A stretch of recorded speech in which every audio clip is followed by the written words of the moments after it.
We're following developing news out of Chillicothe tonight, where a long-standing paper mill is preparing to shut its doors. The Pixel paper mill's closure will leave around 800 people without work. Yesterday, the company cited an effort to align its operational footprint with long-term business objectives as part of the reason for the closure.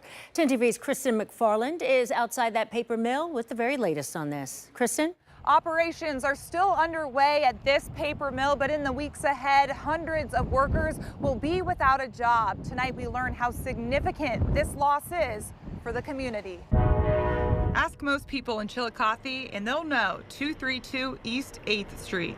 It's been a cornerstone of the city's paper-making legacy since the mid-1800s. We're all a family in there. Longtime workers shared their thoughts after hearing about the closure. When we found out, it was absolute shock.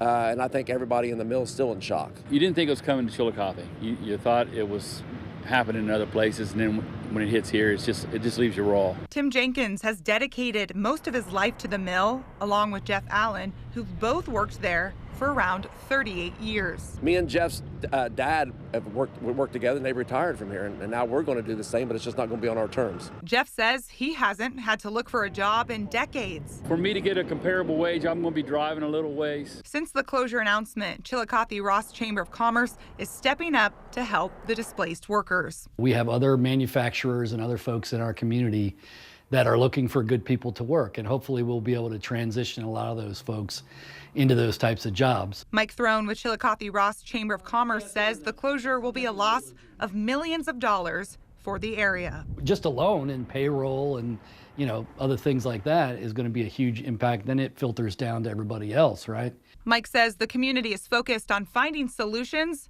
instead of fear. We've seen layoffs at both the paper mill and other surrounding businesses around here, and we've weathered those storms. The mill is expected to close sometime mid-June. Reporting in Chillicothe, Kristen McFarland, 10 TV News.